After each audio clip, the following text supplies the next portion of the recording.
In his statement, Mr. Mwaura indicated that the former President Uhuru Kenyatta received a lump sum payment of 48 million shillings as gratuity.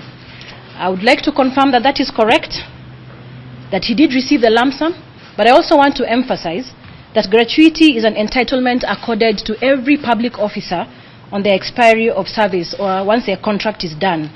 And just to give but an example of a few is the former Chief Justices, all former members of cabinet, commanders of defense forces, that is CDFs, including the then Deputy President. He also received a gratuity, and including myself as a former spokesperson of State House. It is true that the former President is receiving his personal monthly allowances that are paid by the pension fund that is domiciled at Treasury, and he also has the medical cover. Now, on the issue of the retired president enjoying a fully furnished and maintained office space, as alluded to in the statement, this took us by surprise. Because it is public knowledge that State House has been very clear on the position of the office in Nyeri as the only office that the president should use based on the fact that the office has been bought by government. A position that was clearly articulated by the State House spokesperson, Hussein Mohammed, during a question and answer session when he was doing the press briefing of President Ruto's visit to the United States of America. So the statement that the former president enjoys a fully furnished and maintained office of his choice provided by government is incorrect. To date, the office matter has never been addressed and has never been resolved.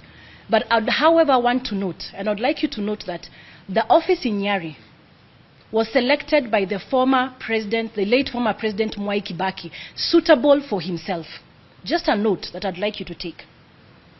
Then I would like to confirm also that the office confirms that the former president was indeed allocated vehicles for his personal use, and that is the 2 Toyota Land Cruisers, like stated in the statement, 1 Mercedes-Benz, and 1 Range Rover, that is in use by the former First Lady, Mama Margaret Kenyatta.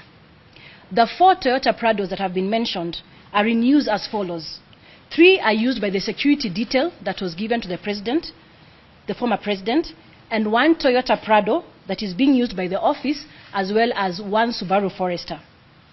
Now, what the government spokesperson did not clarify is that the vehicles allocated to the former president for personal use were not new. They were in fact the cars that were part of his motorcade when he left Kasarani during the inauguration ceremony. And this was agreed upon by State House, that the former president uses these vehicles on transitional basis as they begin the process of procuring new vehicles as stipulated in the Presidential Benefits Act. That is 2 new vehicles of the retired president's choice, replaceable every 3 years, and each car having an engine capacity not exceeding 3,000 cc's. 2 four-wheel motor drive vehicles of the retired president's choice, also replaceable every 3 years, each vehicle having an engine capacity of 3,000 to 4,000 cc's. Just a point of note as well, the late President Daniel Arap Moi and the late President Mwai Kibaki were allocated and maintained more than double the number of vehicles that have been allocated to the 3rd retired president to ensure optimum running of his office. There were fuel cards that were issued, and the fuel cards were given, as well as the maintenance of the vehicles, but that has not been done because the cards were blocked in the month of March 2023 to date, that is. I'll take that again. The fuel cards were given. However, they were cancelled and blocked by State House since March 2023 to date. There have been reports on some local dailies that stating that State House has undertaken repairs and maintenance of vehicles under the former president's office. That is incorrect. In fact, I want to say that I did receive calls from some journalists to verify incomplete forms provided by a State House official as evidence of services rendered towards repairs and maintenance. And despite my clarification, they still went ahead to quote these as valid documents of services rendered. And those copies of those incomplete forms you have in your press pack, you'll be able to peruse that. These forms, you'll see that they have the word approved at the corner, which is what was being used by State House to say that they have approved the services. That signature, I would like to clarify, ladies and gentlemen, belongs to the former State House Comptroller, that is Mr. Kinodhi Ambogwa, who is currently the AIE holder of the office of the third retired president. And those forms, or those requisitions, were not honored by the accounting officer, who is our accounting officer, that is the State House Comptroller.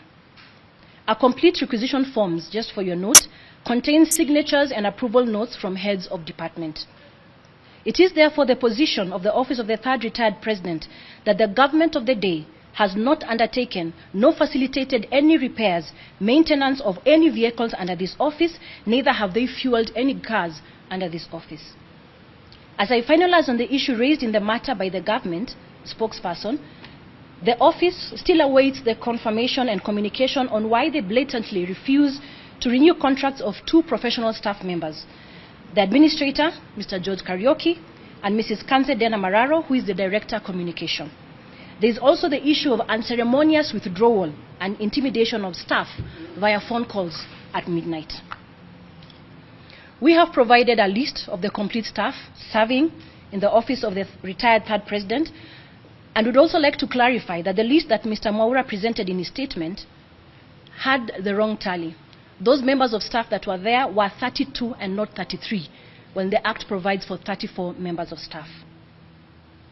At this point, ladies and gentlemen, allow me now to present the official position of the office of the third retired president of the Republic of Kenya. On the issue of the office, before retirement and during his retirement, the former President Kenyatta has been sought to undertake various international roles, especially within the region, in his capacity as a former head of state. And among them was his appointment as a peace facilitator by the East African Community Heads of State during the 22nd Ordinary Meeting of East Africa Heads of State Summit that was held on the 22nd of July 2022 in Tanzania, Arusha. These engagements necessitated that the need to identify and establish a suitable office for the former president to enable him carry out these roles and provide an operational base for various cadre of staff. Now, with no response from State House and a lack of commitment to finalize on the issue of the office space, His Excellency, the former president, identified a suitable office space, as you can see where we are, and went ahead to fully furnish and equip it from his pocket. A formal letter was written to State House requesting valuation of the office that was identified by the former President Kenyatta as suitable for him to carry out his duties. However, the office did not receive a response on the issue, and instead, the communication that the office received was via text message, by the then in charge, Mr. John Makumi. And in his statement, he indicated the estimates of the property in question, where we are, and that is the office that was selected by the former president. In your communication pack, or in your press kit, you will find the communication that alludes to this statement. To date, this office runs on the former president's goodwill as it waits upon action from State House. On the issue of vehicles, as indicated earlier, the former president is using vehicles given to him on a transitional basis. The office would like this to go on record, that after transition, a conversation on the purchase of vehicles as required by the Act commenced between the two offices. That conversation I have made available for you also on the kit, and it notes that the identification of vehicles was done, down to the color of the vehicle, and then the conversation froze. To date, no discussions have been revived. We don't know if the cars were purchased or not. On international trips, since retirement, the former President Uhuru Kenyatta has undertaken several official trips related to the roles and duties he has engaged in, and only 2 such trips have been honored.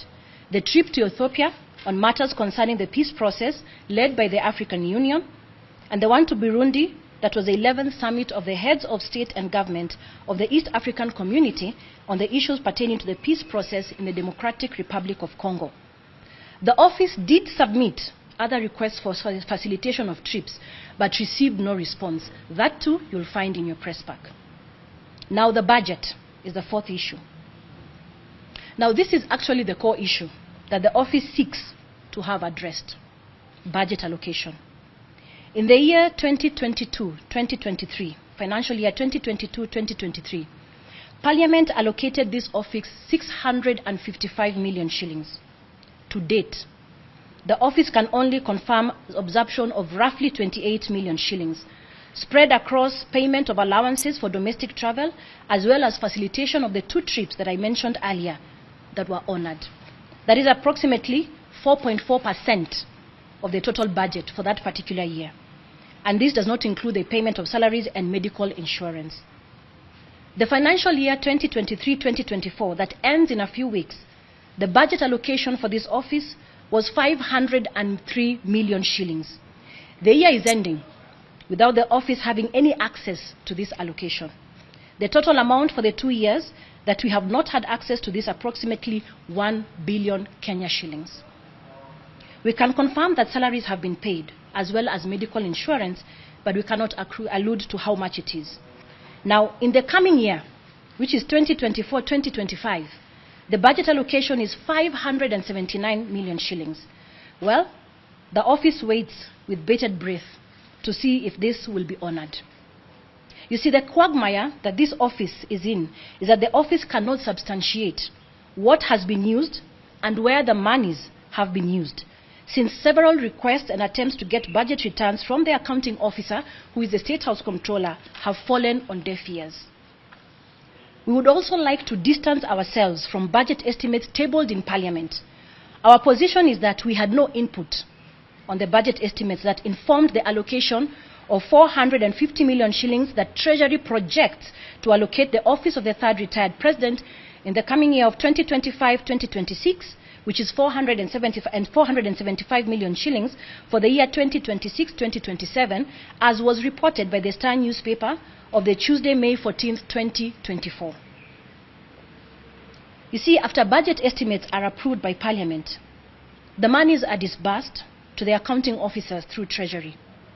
It is at this point that our department or office is able to access the budget allocation through the accounting officer as per their requirements. And I just want to state that our accounting officer in this case is our State House Comptroller. The total cost of the plan is then submitted to Parliament as budget estimates. And once approved, the budget allocation will be under care of the accounting officer, who then is expected to allocate the monies to the department office. This process has not happened in our case. The lack of access to our rightful budget allocation has forced the former president, Uhuru Kenyatta, to run the office from his pocket, paying for all the bills the office incurs. Communication. The office notes with concern the choice of communication by State House to this office. State House chooses a verbal form of communication on official issues or chooses not to respond to correspondence by this office. This includes the requisition for fuel maintenance, office operations and facilitation, pending renewal of contracts and budget returns. We all know the importance of written communication in any office to maintain transparency and order. In the press kit that we have availed to you, you will see internal communication within the office to enable us account for actions taken following verbal non-committal communication from State House. We have also seen the continuous onslaught of the office on local dailies, as well as leaking of misleading documents by State House, presenting the office of the 3rd retired president in bad light to the public. It has never been the intention of this office to engage with State House via the public gallery on matters that should be handled between the 2 offices. The position of the office of the 3rd retired president is a respect of institutions, and as such has remained silent for the last 2 years, hoping for a formal engagement with State House. However, the continued address of the issue in the public domain has informed the move by this office to give a formal response on the real state of affairs.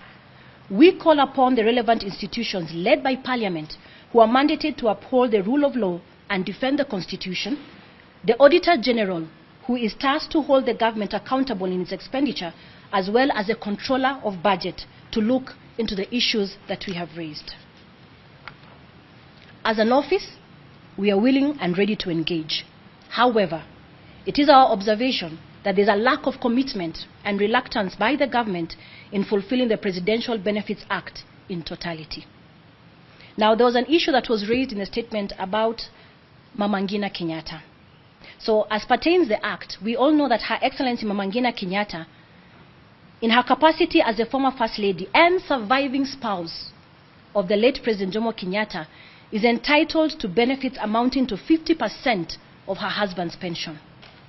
The 3 Range Rovers that Her Excellency Mama Ngina Kenyatta has in her possession were allocated to her by the late President Daniel Arap Moi and the late President Mwai Kibaki during their respective tenures, and replaced accordingly after every 3 years, that is.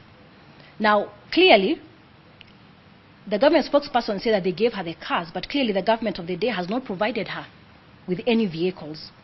In fact, we would like to clarify that on the 18th of July 2023, at 7 p.m., all her drivers and security detail allocated to her were withdrawn from their residences via phone.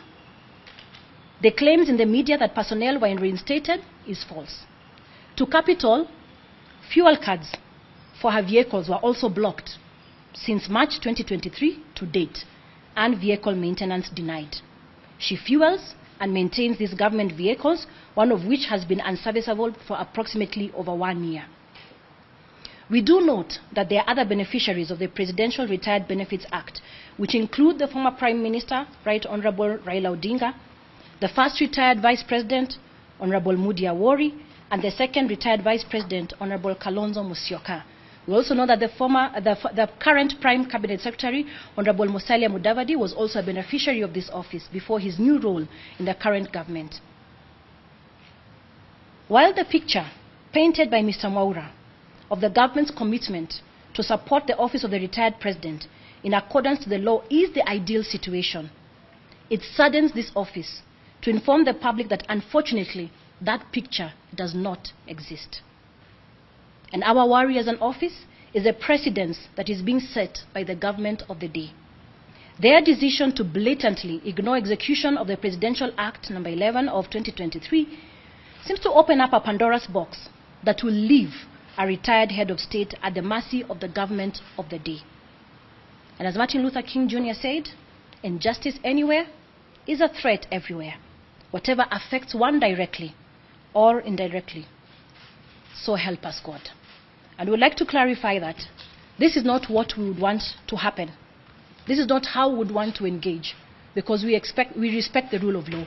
However, any matters arising, we do acknowledge that there are officers concerned, and we do hope that they will be able to pick it up and rest the issue. I conclude my statement, and now I'll take in questions. Yes, sir. Yes, Justice. Is it true that the office of the fourth president of Kenya rejected the request for valuation of this property? That is not true. You will see in your press pack that there's a letter that was written to State House asking for the valuation of this office, and there has been no response. And is it also true that the office of the fourth president wants the government to pay rent for its private property? I think what we need to understand here is that the suitable choice of office, and I've explained to you what informed him to be able to use this office. And actually, if I may just add to that, is that the offices that are being used currently had to be taken over, because what I've explained is that there were duties that needed to be taken over immediately. And despite our being able to reach out to the office of State House to be able to pay, or rather to be able to settle our office, has gone to deaf ears. The offices that we use are currently on that side, on the other side where you're from. Those used to be actually servant quarters that were converted urgently so that the office can be able to be in use. And finally, you said that your name, Kanze Dena, Yes. Yes. Yes. Yes. So how are you earning your salary? That, unfortunately, we have not earned a salary for the last 2 years. Question. Yes. My name is Ken. Yes, Ken. Just wanted to know, in terms of the money the fourth president has spent from his own pocket, how Yes. much is it? Would you be able to quantify? How much is it now? And the issue of you're not earning a salary. Yes. So who's sustaining? I mean, you've got bills to pay. Who's paying for that? Let's talk about savings. That's all that I can say about it. So just talk about savings. And I'm not able to actually quantify on how much it is that the president has been able to spend, because that includes fueling, it includes the foods that we're eating as a staff, travel bills, all those things, electricity. So I'm not yet able to compound in totality how much that is, but it's a rough amount. Madam Wahu is our administrator, our personnel officer. Maybe she can be able to answer that question. Good afternoon, everyone. We do not have an exact figure of...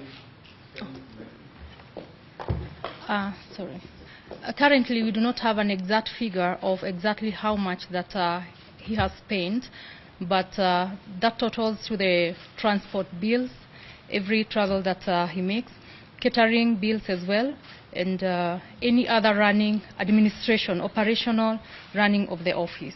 But we don't have the exact figure at the moment. But you require a fund if things go well. Yeah. We have the documents. We don't have the exact, the right figure, but we have all the documentation with us. Yes.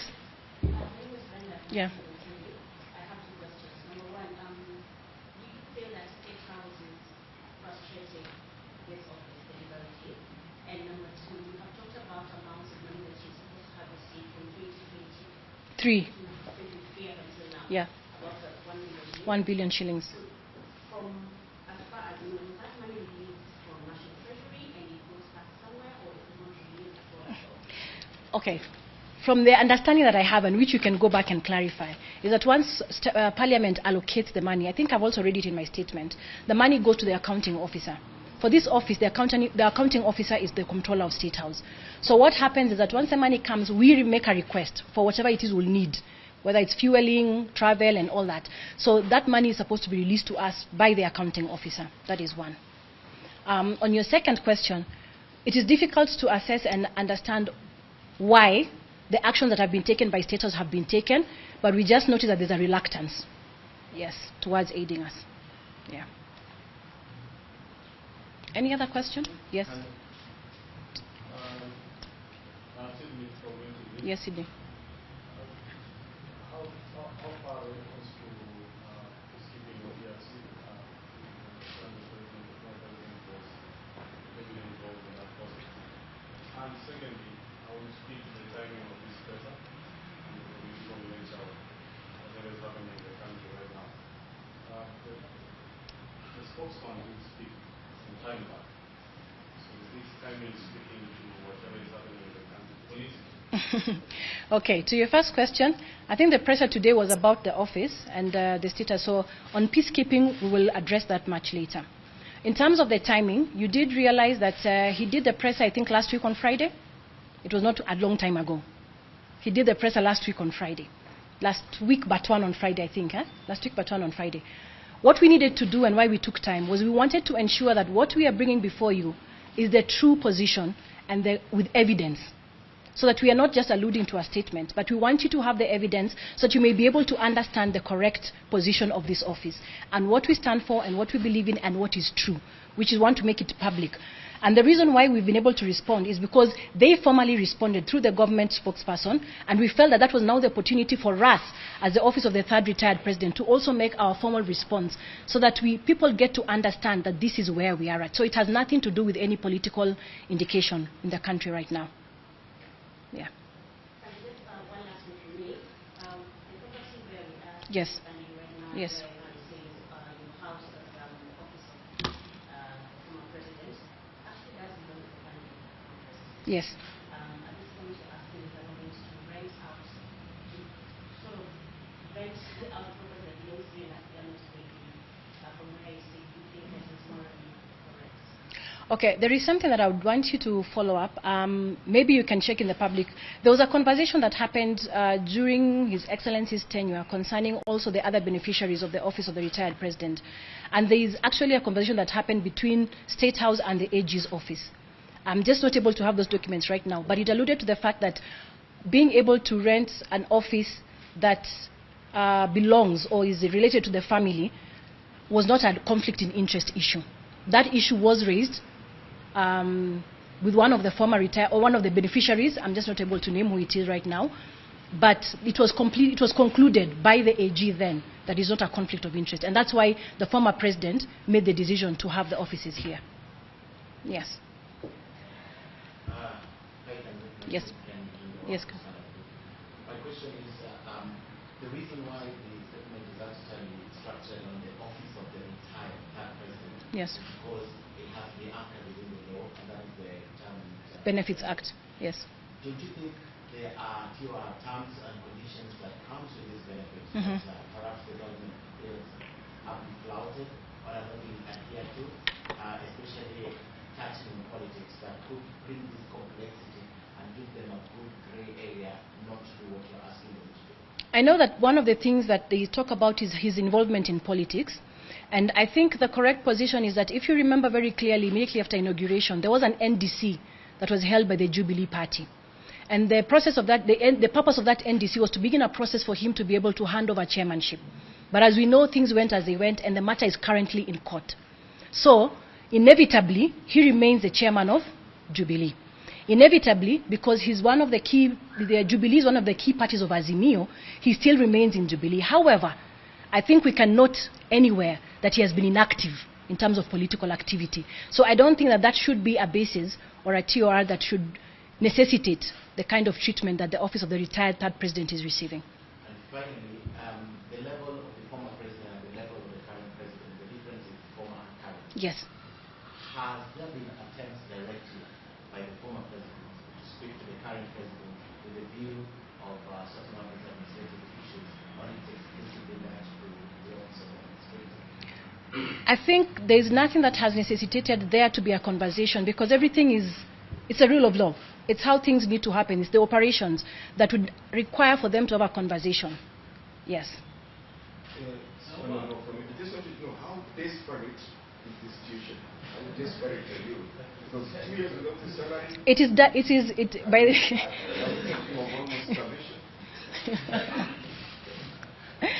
Well, we thank God for his mercies. That's not where we are at right now. But actually, it's not fair. Let's just say that it's not fair for us to have waited for 2 years and we still don't have an idea when that's going to end. Naam.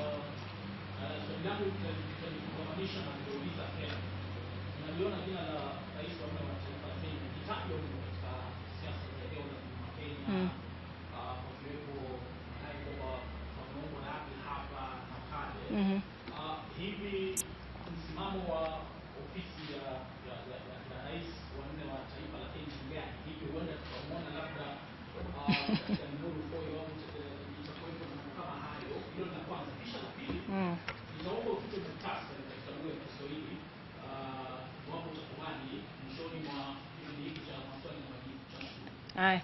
Kuhusiana na swala hilo la siasa, nadhani ameshaweka wazi na umeona kwamba katika matendo yake kwamba hajajihusisha vyovyote vile na siasa. Watu kumtaja, wangependa kumtaja, kuna mapendekezo, na hii mapendekezo tu yako humu ambayo hayana uhakika wowote. Kwa hivyo sidhani kama itakuwa ni sawa kuweza kumuunganisha na masuala haya, manake yeye mwenyewe hajasimama akaweza kuyataja kama mambo ambayo yanahusika nayo.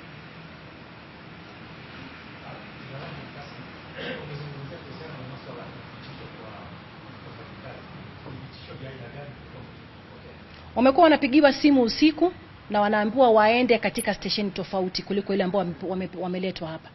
Yaani wanapigwa transfer kupitia simu. Wapo. Lakini kwa sababu pia wao ni wa maafisa wa serikali, tungependa kuwalinda. Yes, Moshoke.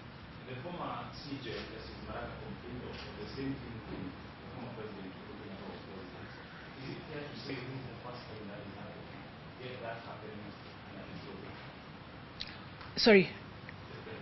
Yes. The former, but you see, the Chief Justice is not part of the Retired President's Benefit Act. He's a public servant. His matters are handled by judiciary. Right? He was complaining of not getting what he deserved. Yes. But that's what I'm saying. Their benefits are under judiciary, not the Presidential Benefits Act.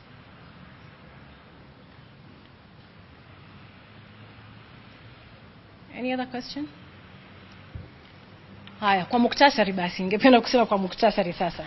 ni kwamba kama ofisi ya rais mstaafu wa 3, Rais Uhuru Kenyatta, ni kwamba tumeweza kueleza ya kwamba kufikia sasa tumeona madai kwenye baadhi ya vyombo vya habari vikielekeza ya kwamba ofisi ya rais imeweza kupewa msaada ama imeweza kufanyiwa mambo yote ambayo yanahitajika kufanyiwa kulingana na sheria.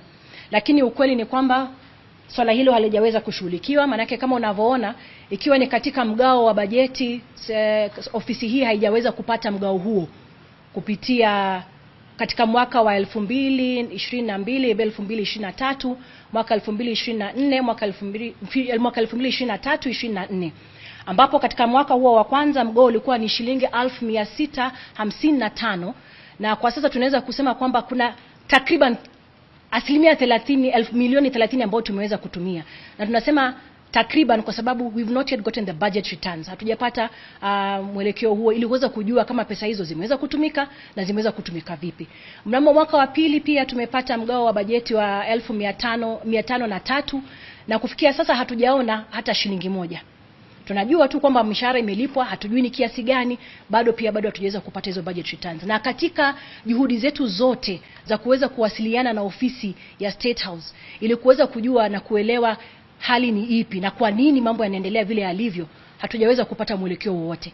Maana kile waraka tunaoandika hatupati majibu, na majibu yanapokuja yanakuja na simu na huelewi ni ipi unachukua na ipi uchukui. Maana hupati simu moja, unapata simu zaidi ya moja ikiwa na mielekeo tofauti. Kuna lile swala la magari ambalo lilikuwa limezungumziwa. Nimeweza kuhakikisha ya kwamba magari alionayo rais mstaafu kwa hivi sasa ni magari aliyotoka nayo Kasarani baada ya kuweza kupatiana wadhifa wa taifa la nchi, na ilikuwa ni maelewano kwamba aweze kuchukua magari haya kwa safari ya mpito ili State House ama Ikulu iweze sasa kuanza mikakati ya kuweza kumpa magari ambayo ameweza kupewa kulingana na sheria. Kwa hivyo litushangaza kuona ya kwamba wanasema wametupa magari, ilhali magari waliotupa sio magari ambayo yameweza kuelekezwa katika sheria. Na pia tungeweza kusema ya kwamba kulingana na ofisi hajapewa ofisi bado. Maana msemaji wa serikali alisema kwamba alikuwa amepewa ofisi yake ambayo alikuwa ameichagua yeye na ikaweza pia kupewa vifaa. Hiyo nayo nimesema sio kweli. Tungali bado tunasubiri kuona kwamba tunaweza kuwasiliana na Ikulu kuhusiana na swala hilo. Na pia katika swala zima la baadhi ya wafanyakazi ambao wanafanya kazi, tumewapa orodha hiyo kamili. Walisema watu ni 33 lakini watu ni 32, wakiwa wamesalia watu wawili ambaye ni bwana George Karioki na mimi Bi Kanze Dena. Karibu nijiite Bi bwana Kanze Dena. Na zaidi ya yote ni kusema ya kwamba sisi kama ofisi hatujapenda kweli kuweza kuzungumza masuala haya kwenye mhadhara. Tumejaribu sana kadri ya uwezo wetu kuweza kuwasiliana na ofisi hii kupitia nyaraka na hata kujaribu kutafuta nafasi ya kuweza kuzungumza, lakini juhudi zetu zote zimegonga mwamba. Na kwa sababu tuliona ya kwamba wameweza kuzungumzia swala hili kupitia msemaji wa serikali, ndiposa tukaona ni vyema nasi pia tukaweza kusema ni kipi ambacho ni cha haki na ni kipi ambacho ni kweli. Na tumeweza pia kuwapa baadhi ya nyaraka ambazo tumeweza kuandika na masuala mbalimbali ambayo yameweza kugusiwa na msemaji wa serikali, kueleza ya kwamba hivi ndivyo hali halisi ilivyo. Na hatungependa pia kuendelea kuzungumzia masuala haya sana, manake zipo ofisi ambazo zimewekewa zina juhudi ama zina kazi yao kuu ni kuhakikisha ya kwamba masuala kama haya yanaweza kushughulikiwa. Ingekuwa ni pendekezo letu sisi kama ofisi kwamba ofisi hizo zingeweza kushughulika na masuala yote yangeweza kupelekwa kwao ili kuweza kuangalia ni kipi kile ambacho kinazuia uwajibikaji wa serikali kwa ofisi ya rais mstaafu, Rais Uhuru Kenyatta.